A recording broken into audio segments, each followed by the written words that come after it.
So what is it that you'll be able to learn from all this experience? Alright, we are back in the jungles of the Philippines. Yan. So dito na tayo. Iba. Sa Mongolian steppe, walang puno. Ito, puro puno tayo. Anyway, it's nice to be back.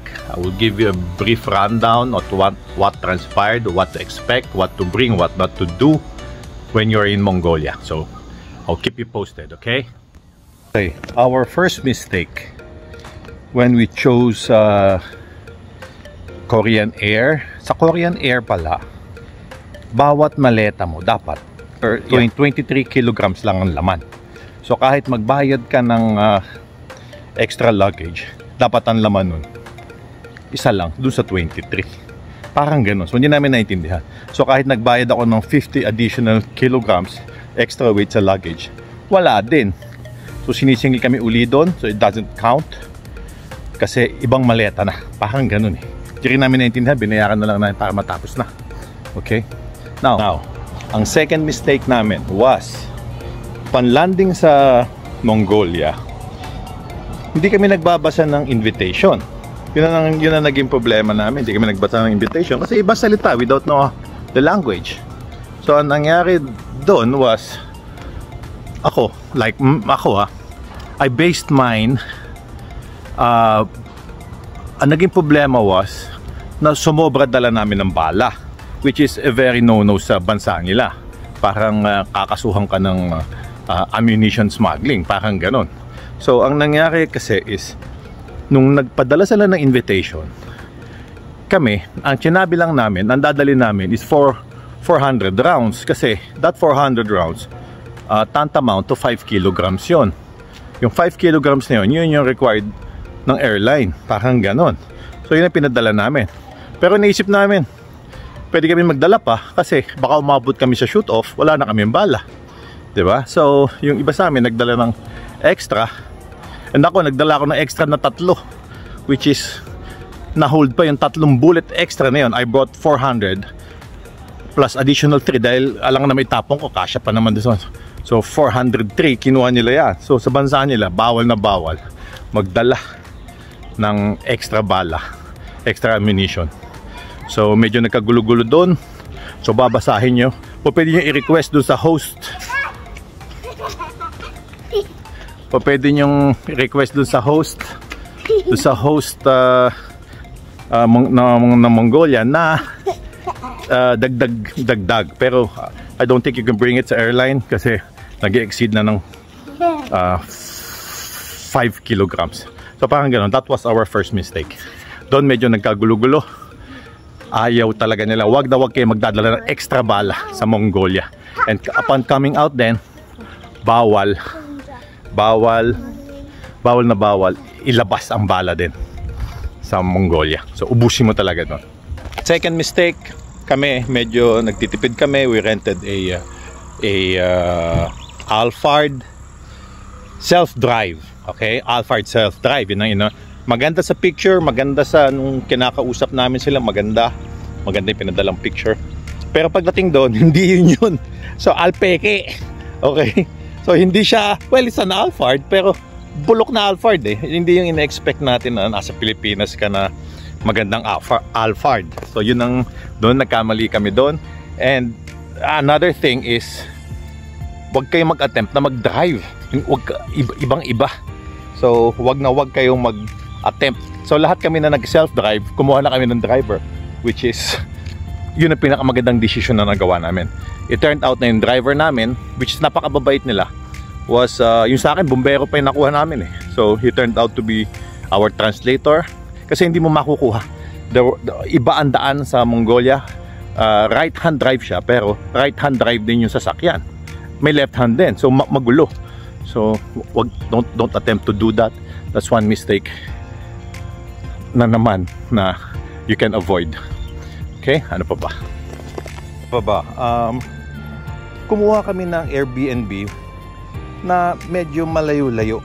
Ang tandaan nyo, ang traffic sa Mongolia, grabe, mas times 5 sa Pilipinas. So hindi yun yung ine-expect nyo na sanay tayo sa traffic. Pagdating doon, iba.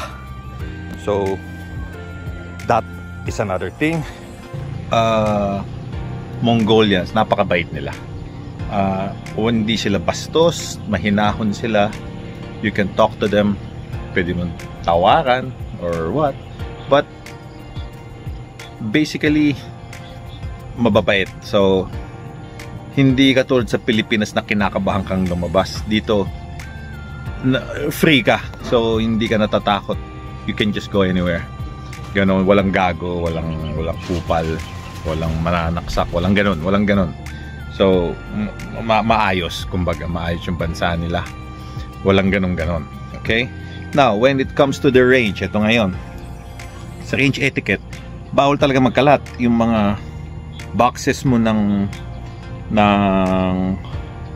bala, talagang itatapon mo yan. May mga designated trash can. Talagang mahihiya ka, walang kalat. But yung mga shells mo, pwede mong iwan. So I guess kasi yung mga bato doon, mga ano na yan minerals kasi doon sa kanila, parang mga iron ore, so you can just leave the shells there. Hindi sila namumulot. Ang bala nila is coming from Turkey and coming from Russia, parang ganyan. So yung sa mga kasama ko, 4 of them, naglolo ko yung galing Russia na bala na steel casing. Sa akin, okay, walang problema yun, so it's working. Meron silang 62, 55, I think 60 something. So pwedeng bumili doon, mura lang, mas mura sa kanila kaysa sa Pilipinas. So if you're, tanda mo lang, nagloko yung sa 4 na kasama namin. Okay, now going back to the main match naman. Sa main match, ang naging problema, wala kaming problema sa doping namin. Alam namin kung saan nagla-landing ang bala namin. Walang problema.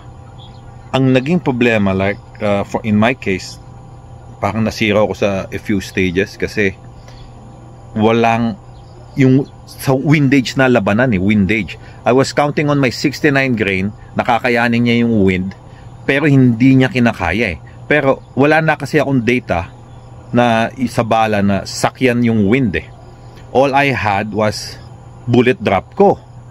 So I was counting on na kaya ng 69 ko yung wind nila.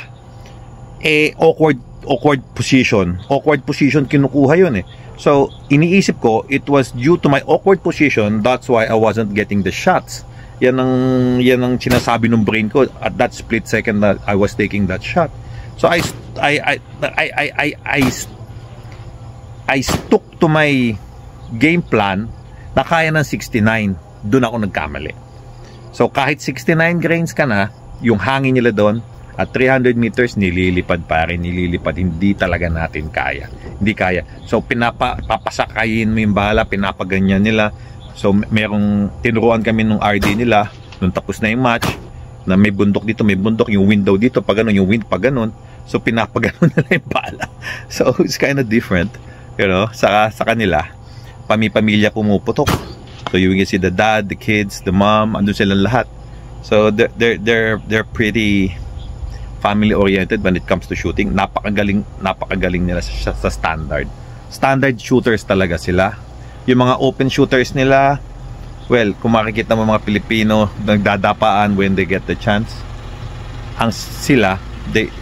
walang dumadapa sa kanila Tsaka kinukuha nila freestyle. Tayo papatong natin sa barricade as much as possible. Sila hindi kaya nila ng kamay nila kasi that's how they train. So tayo, kulang tayo sa ganun. That's where I think we should have experience on. Kasi doon tayo nagkulang. We don't have experience on those windage fights. Windage na labanan Wala sa distance, kaya natin yung distance. Pero windage, yung elevation, kaya din natin yan. Kaya natin, alam natin bullet drop natin. But the windage, wala tayong ganyan kalalakas na hangin sa Pilipinas. So that, medyo talo tayo when it comes to windage. And upon arriving, binigyan kami ng 50 meters bay. Kung ano ang zero mo, kunyari 100 meter ang zero mo, doon ka pupunta sa 100 meter bay. Sa'yo lang yon. So kung 4 kayo doon na Pilipino, 4 kayo, that's yours. So this is during the pre-match, during the equipment check. So yung mga Chinese or yung mga British, doon sila sa kabilang side, parang ganyan. So hindi kayo nagkakakitaan. Even sa laro na, ang squad namin, squad Pinoy. So we don't know how the others are performing unless maabutan namin doon sa stage na yon. And sila din, they don't know how we are performing. Kasi hindi kami nagkakakitaan. Napakalaki, nakakapagod. So you need the stroller. Well, I think you need the stroller. Yung stroller ko nawasak. Iba bato nila malalaki, parang tipak-tipak.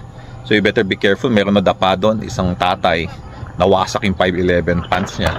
So kahit wala kang dapaan, I think ako ginagawa ko, I wear knee pads for that. Para just in case madapa ka, kahit pa paano, protected ka pa rin. And one more thing, ang awarding nila has a world shoot feel on it. Even yung stages nila has a world shoot feel. So kung if I were you, I plan to stay sa awarding. Binibigay nila lahat doon. Proper ang kanilang awarding, maayos. So kung pupunta kayo doon, mag-delay kayo ng at least one day. Ang awarding nila lasingan, so vodka, iba. So may ibang kwento tayo about that, tsaka na natin lalabas yon. So that's sa awarding. Okay, magandang awarding nila, pinaghandaan nila, and everybody gets what they deserve. Okay, so what else? Ano pa ba? Okay, ito napansin ko din at add ko na sa inyo another tip. There's such a thing as cold bore. Doon ko din na naranasan yan. Mababa ang tama natin sa unang putok natin kasi it's cold bore. So yun ang reaction ng barrel ko ha. So kung may babarilin kang malayo, I suggest putokan mo muna yung paper bago mo kunin yung plate na malayo, kasi mababa eh. Okay. And then, after one round, babalik naman na yan sa normal dope mo. Cold bore. So that's another tip. I think might help. I don't know. Sinasabi ko lang just to remind myself in the future if ever I come back. Maalala ko lahat din to. Okay. By the way, outfit, cold weather outfit. Magdala kayo ng anything na di mahirap. Iba yung lamig nila. Well, may araw na mainit pero malamig pa din. So it's kind of different. So I brought everything that there is to bring. So handa ako sa wet, handa ako sa cold. And ang kulang ko lang was the thermal suit na balot sa loob. So that's very important. Okay. Well, during the last round namin, long distance, naabutan kami ng ulan, naabutan kami ng wind. Doon kami nagka-leche-leche. But then again, kasama yan sa experience ng Mongolian Stipe. So, well, I think I've said everything. That concludes the experience. So if ever any Filipino would go back there and play, eto, panurin nyo lang tips on what to do. Napakabait nila. Lovely people. I think I'm going back. We're going back. See you in the next match.